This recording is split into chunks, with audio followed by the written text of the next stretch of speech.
গুলশান হামলার মূল পরিকল্পনাকারী চিহ্নিত এমন দাবি করে স্বরাষ্ট্রমন্ত্রী আসাদুজ্জামান খান কামাল বলেছেন, সুনির্দিষ্ট তদন্ত শেষে তাদের বিরুদ্ধে আইনগত ব্যবস্থা নেওয়া হবে।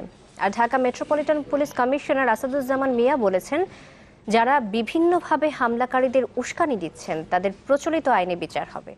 সকালে ডিএমপি মিডিয়া সেন্টারে সংবাদ সম্মেলনে এই কথা জানান তিনি। গুলশান হামলার পর এর নেপথ্যের মদতদাতা কে বা কারা তা নিয়ে সরকারের বিভিন্ন মহলের বক্তব্য ছিল ভাষা ভাষা। তবে এবার স্বরাষ্ট্রমন্ত্রী জানালেন, এরই মধ্যে চিহ্নিত হয়েছে মূল পরিকল্পনাকারীরা।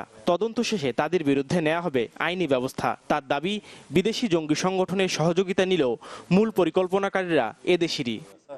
আমরা সুনিশ্চিতভাবে যারা এর পিছনে আছে তাদেরকেও আমরা আইডেন্টিফাই করেছি। যেহেতু তদন্ত চলছে, তদন্তের আগে আমি কিছু বলতে চাই না, তবে আপনাদেরকে এইটুকুই আমি বলতে চাই, আমাদের নিরাপত্তা বাহিনী, আমাদের গোয়েন্দা বাহিনী অত্যন্ত তৎপর। আমরা মনে করেছি আমরা সঠিক পথে চলছি, আমরা ঠিক মতোই তাদের আইডেন্টিফাই করে আপনার যারা যারা ধরা পড়েছেন, কারা কারা জড়িত ছিল, সব কটা আমরা আইডেন্টিফাই করি। সন্ত্রাসী আর জঙ্গি দমনে চলমান অভিযান আরও জোরালো হচ্ছে বলেও জানান স্বরাষ্ট্রমন্ত্রী। বিজিবি, আমাদের র্যাব, আমাদের পুলিশ বলে নয়, যেখানে যেটা প্রয়োজন আমরা ঠিক সেইভাবেই অভিযানগুলো চালাবো, সেখানেই অভিযান চলবে। এটা আপনার সময় মতো দেখতে পাবেন।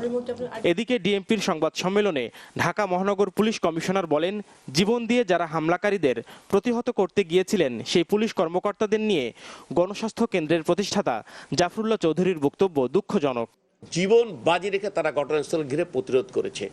জনাব জাফরুল্লাহ সাহেব বলেছেন, বনানী থানার ওসি গুলশানে কিভাবে গেলেন, এটি উদ্দেশ্য প্রণোদিত, এটি সন্ত্রাসীদের, জঙ্গিদের মদত দেওয়ার শামিল। ডিএমপি কমিশনার জানান, যারা এমন বক্তব্য দিয়ে হামলাকারীদের উস্কানি দিচ্ছেন তাদেরও ছাড় দেওয়া হবে না। এই ধরনের জঙ্গিবাদকে উস্কে দিচ্ছে, তাদের এদের সাথে ইনভলভমেন্ট আছে কিনা সেটা কিন্তু আমরা খতিয়ে দেখব। কারণ নাফিউল ইসলাম লিংকন, চ্যানেল 24, ঢাকা।